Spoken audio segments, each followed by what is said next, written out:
Hello मेरे रटुरो, कैसे हो आप लोग। तो आज लेकर के आए हैं हम लोग मिशन 2024 के लिए फिजिक्स का लेक्चर नंबर 1। इसमें हम लोग मिशन 2024 यानी कि 2024 के एग्जाम में फिजिक्स से रिलेटेड कौन कौन से क्वेश्चंस आएंगे, चाहे वो ऑब्जेक्टिव क्वेश्चन हो, चाहे वो सब्जेक्टिव क्वेश्चन हो, चाहे वो लॉन्ग टाइप हो, चाहे वो शॉर्ट टाइप हो, उन सारे क्वेश्चंस के बारे में हम लोग डिस्कस करेंगे। और ये सीरीज कंटिन्यू चलने वाली है नवंबर, दिसंबर और जनवरी। आप कंटिन्यू इस वीडियो में बने रहिए, कंटिन्यू इसमें डेली वीडियो अपलोड होती रहेगी और इस तरीके से हम लोग तैयारी करते रहेंगे। तो चलिए वीडियो शुरू करते हैं।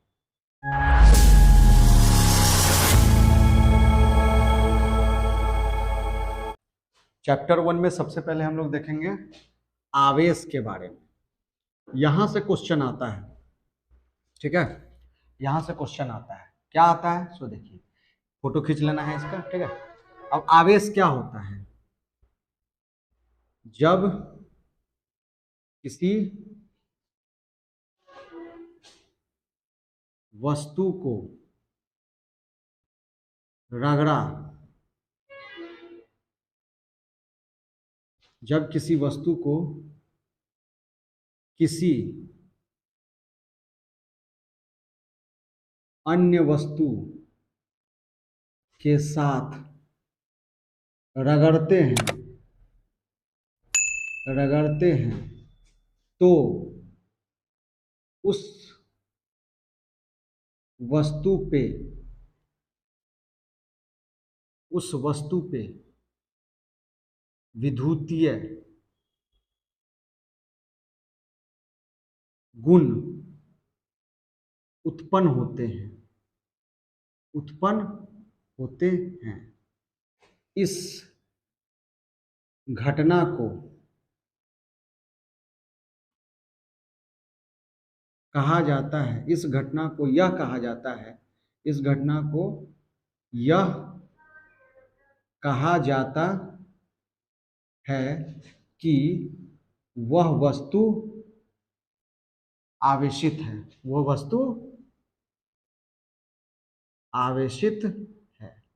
मतलब दो वस्तु को अगर हम रगड़ रहे हैं तो रगड़ने की वजह से उस वस्तु में या तो अट्रैक्शन या रिपल्सन होने लगता है, उसी को हम लोग क्या बोलते हैं? आवेश है। इसको क्या चीज से डिनोट किया जाता है? इसे प्रायः स्मॉल क्यू या कैपिटल क्यू से सूचित किया जाता है, सूचित किया जाता है, ठीक है। इसका एसआई मात्रक क्या होता है? इसका एसआई मात्रक कूलम्ब, इसका एसआई मात्रक कूलम्ब, जिसको ब्रैकेट में कैपिटल सी से सूचित करते हैं, कूलम्ब होता है, ठीक है। इसका एसआई मात्रक क्या होता है? कूलम्ब होता है। यह एक अदिश राशि है, यह एक अदिश राशि है, ठीक है। इसकी विमा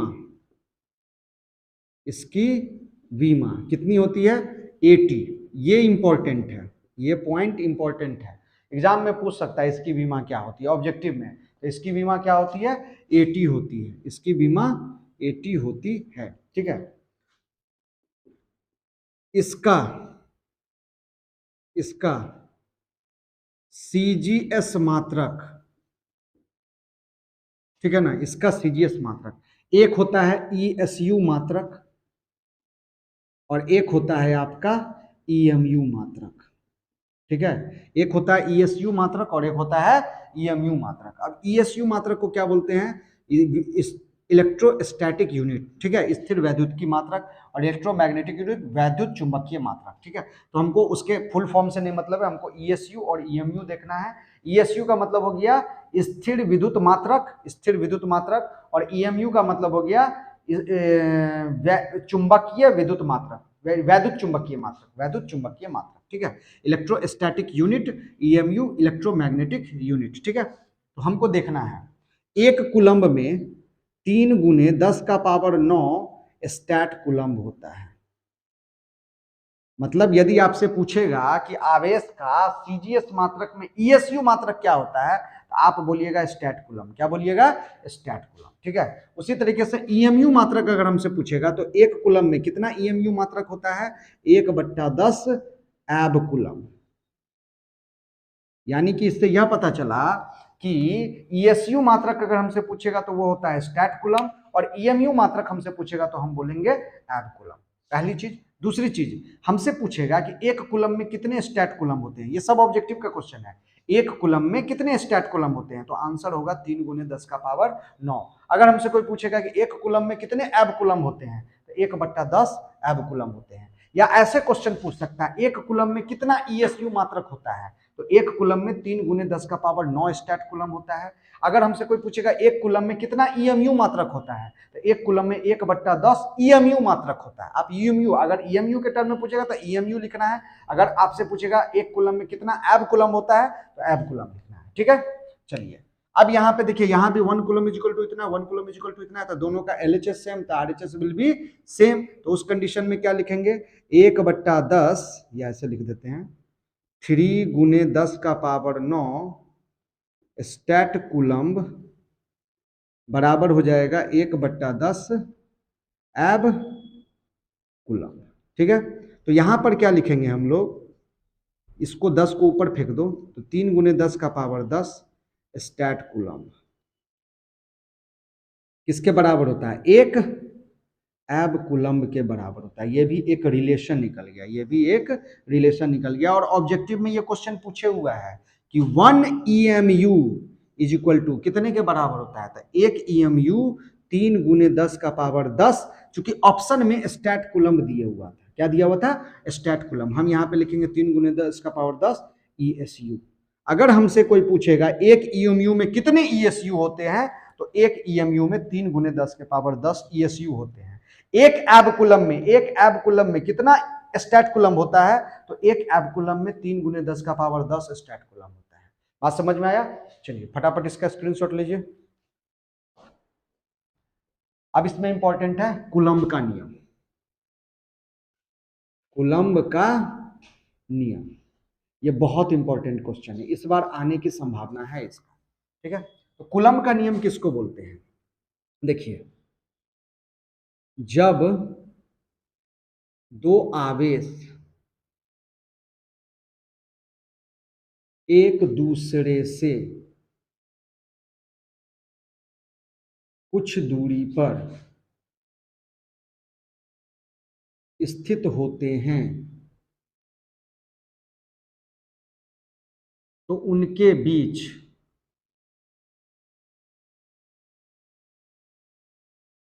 लगने वाला आकर्षण या प्रतिकर्षण बल उन दोनों आवेशों के परिमाण के गुणनफल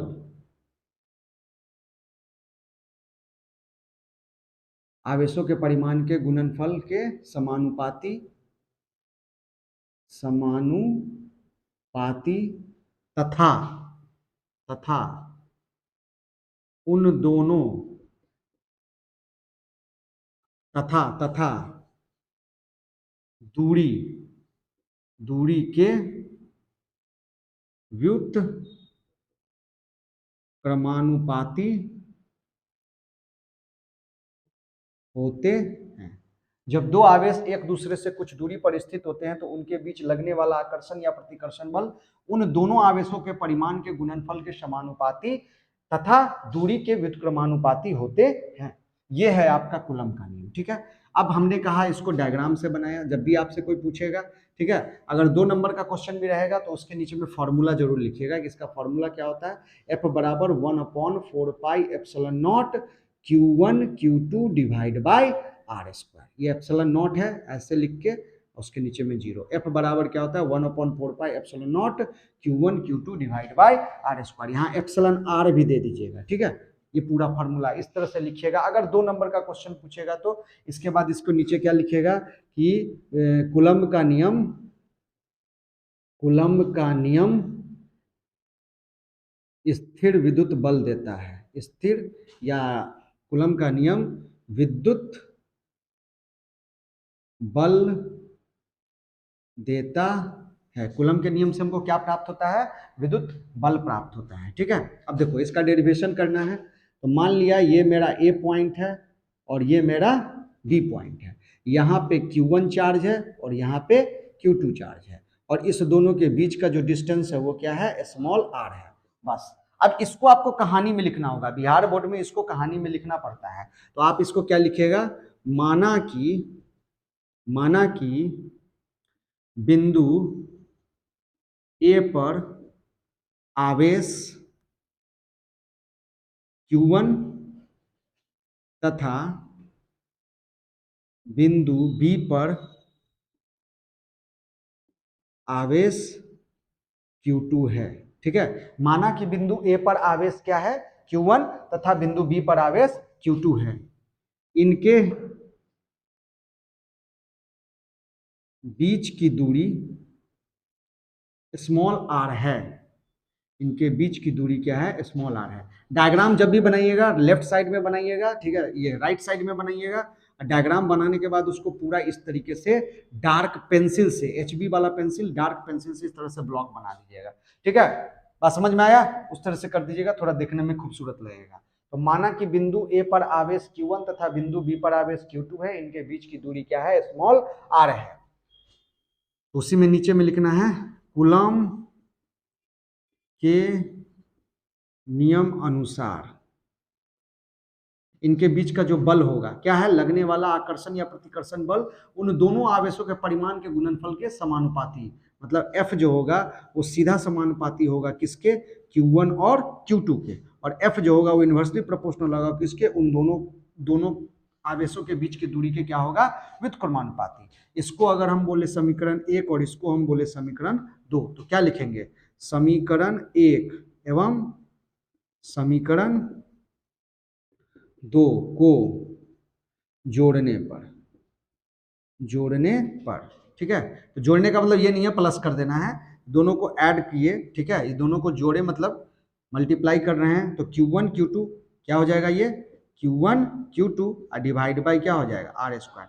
तो F is directly proportional to हो जाएगा Q1 Q2 divide by R square. हम जानते हैं कि प्रोपोर्शनल साइन जब भी हटता है तो कुछ कांस्टेंट लेते हैं, तो यहाँ पे एक कांस्टेंट आ जाएगा F is equal to, constant हटेगा और यहाँ पे कांस्टेंट क्या आएगा? Small k Q1 Q2 divide by R square. ये स्मॉल k, अब ये क्या है स्मॉल k? तो यहाँ लिखेंगे जहाँ स्मॉल k का वैल्यू है, ये स्मॉल k है, छोटका k है, स्मॉल k बराबर क्या है आपका?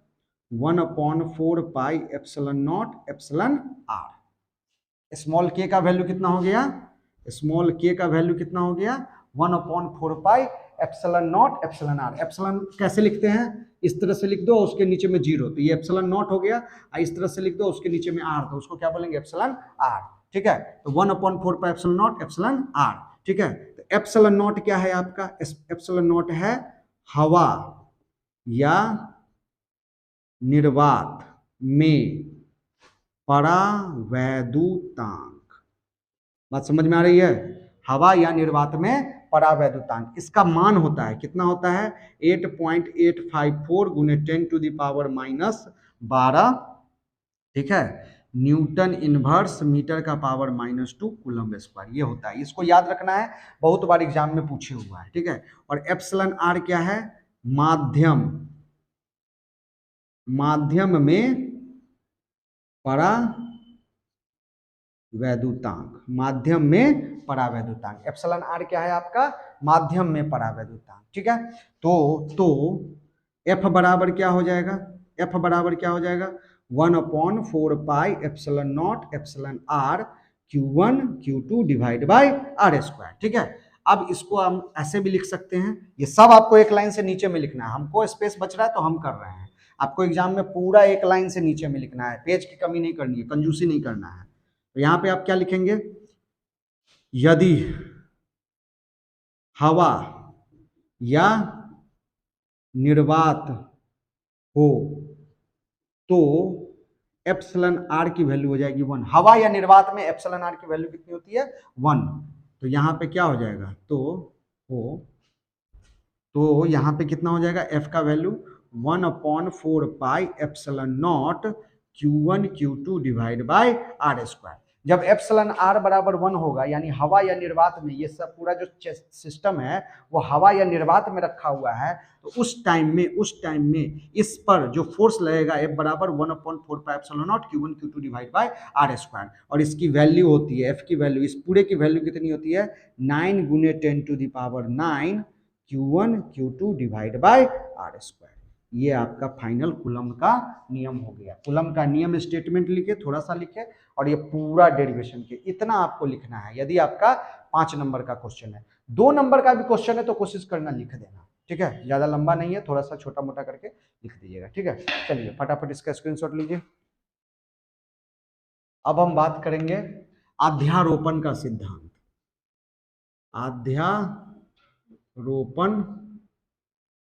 का सिद्धांत, ठीक है। अध्यारोपण का सिद्धांत क्या होता है? मान लो कोई एक बहुत सारा सिस्टम है, मान लो बहुत सारा सिस्टम है, और उसमें बहुत सारा आवेश है, ठीक है, बहुत सारा आवेश है, Q1 Q2 Q3 Q4 Q5 so on, Q18 Q25 lakh, बहुत सारा आवेश है, Qn आवेश है। कितने आवेश हैं? Qn आवेश है। अब ये सभी आवेश क्या करेंगे, एक दूसरे से कुछ न कुछ डिस्टेंस पे हैं। हमने एक और अन्य आवेश ले लिया, कैपिटल Q। क्या ले लिया? Capital Q।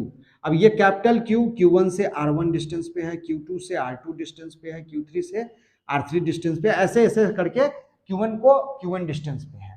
तो ये सारा आवेश उस कैपिटल Q पर क्या लगाएगा, एक बल लगाएगा। क्योंकि आवेश अलग अलग है तो बल का दिशा भी क्या होगा, अलग अलग होगा। तो सब बल का दिशा को, अब चूंकि हम पर सब तरफ से बल लग रहा है तो हमको क्या होगा, वो सारा बल को मिला करके हम एक तरफ बल लगाएंगे। मान लो हमको कोई उधर से धक्का दे रहा है, इधर से धक्का दे रहा है, इधर से, तो जिसका सबका धक्का मिला करके एक जो डायरेक्शन में नेट फोर्स लग रहा होगा, हम क्या करेंगे, उसी डायरेक्शन में मूव कर जाएंगे। बात समझ में आती है? तो कहने का मतलब क्या हो गया, यही कहलाता है अध्यारोपण का सिद्धांत। तो क्या लिखेंगे इसको, ये भी 2 नंबर के क्वेश्चन में पूछता है।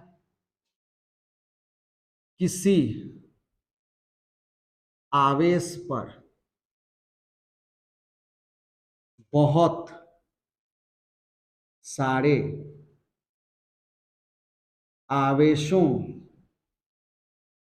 द्वारा लगाया गया विद्युत बल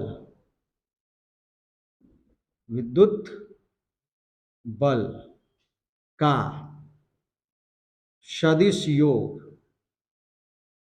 सदिश योग उस आवेश पर अध्यारोपण का सिद्धांत कहलाता है। अध्यारोपण का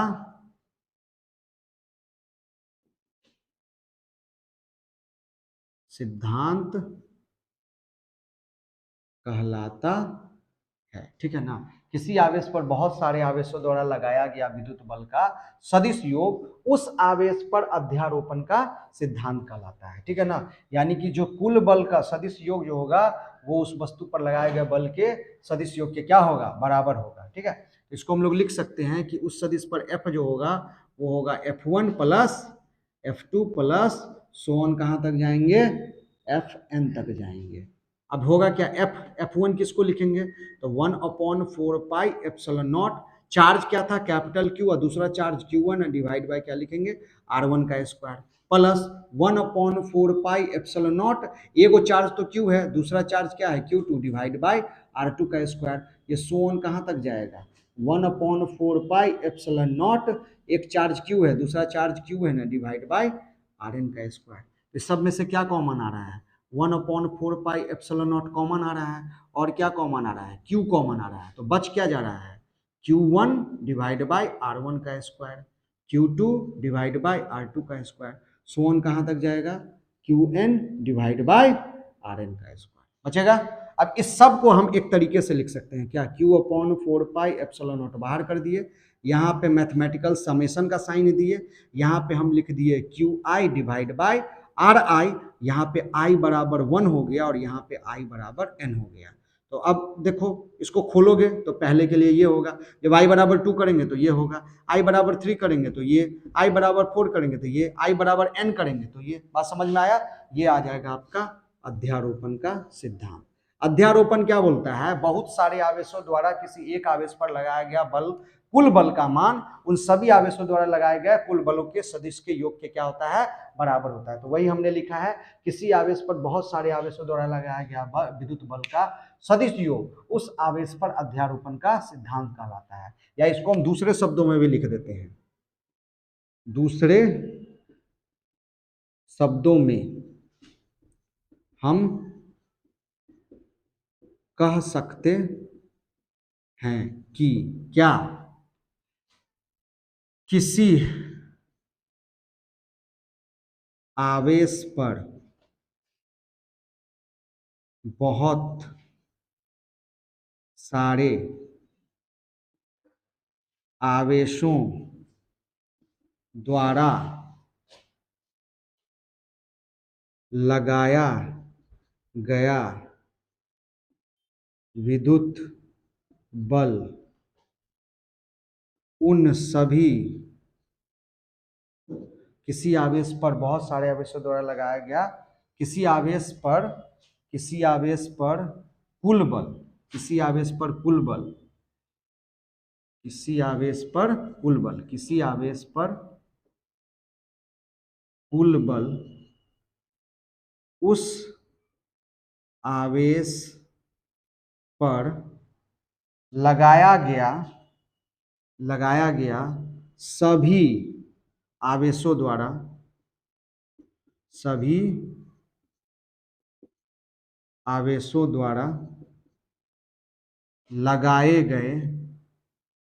लगाए गए बल के सदिश योग के बराबर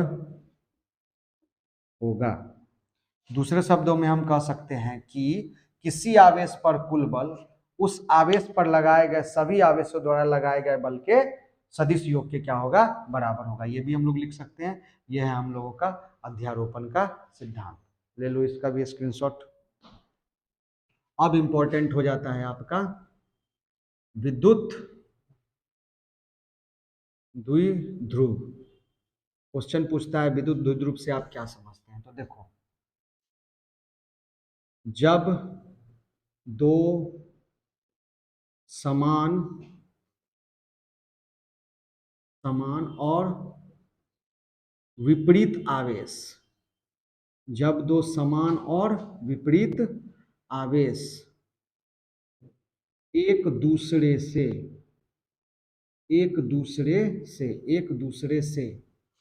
कुछ दूरी पर विलग होते हैं विद्युत द्विध्रुव कहलाते हैं। जब दो समान और विपरीत आवेश एक दूसरे से कुछ दूरी पर विलग होते हैं तो क्या कहलाता है? विद्युत द्विध्रुव कहलाता है। मतलब समान का मतलब क्या होगा? परिमाण, मतलब ये A है और ये B है, तो यहाँ पे अगर Q आवेश है तो यहाँ पे भी क्या है? Q आवेश है। दोनों का आवेश का परिमाण क्या है? समान है। और विपरीत का मतलब क्या होगा? एक प्लस होगा तो एक क्या होगा? माइनस होगा। मतलब उसकी प्रकृति क्या होगी? विपरीत होगी। परिमाण समान होगा लेकिन प्रकृति क्या होगी? विपरीत होगी। और इन दोनों के बीच की दूरी को हमने मान लिया 2L। तो जब दो समान, अब हम लोग बात करेंगे द्विध्रुव आघूर्ण की। क्या होता है द्विध्रुव आघूर्ण? तो देखिए,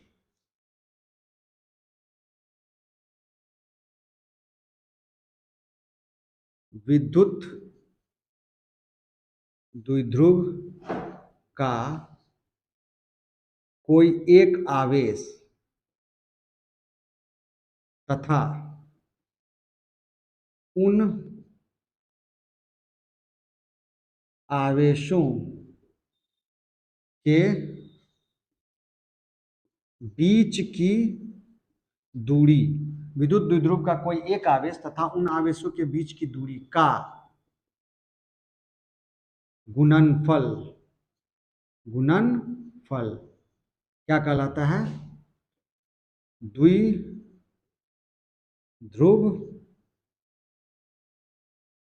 आघूर्ण कहलाता है। क्या कहलाता है? द्विध्रुव आघूर्ण कहलाता है। द्विध्रुव आघूर्ण हो गया, ठीक है। इसे प्रायः स्मॉल p से सूचित किया जाता है। इसको क्या चीज से सूचित किया जाता है? स्मॉल p से, छोटका p से, ठीक है।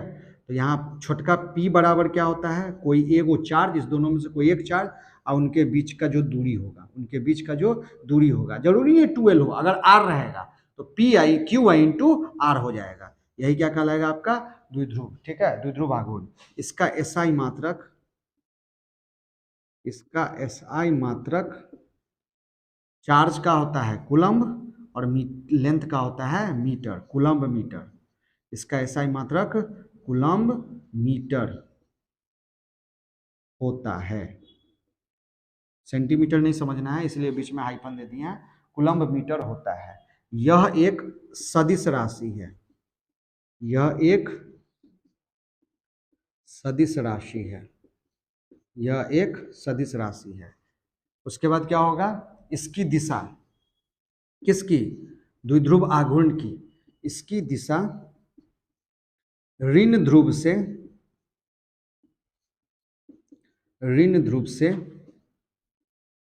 धन ध्रुव की तरफ होता है, ठीक है। मतलब ये ऋण ध्रुव है, ये धन ध्रुव है, तो इसकी जो दिशा होगी किसकी? द्विध्रुव आघूर्ण की, वो कहां से कहां होगी? ऋण से धन की तरफ, मतलब निगेटिव से पॉजिटिव चार्ज की तरफ होगी। इसकी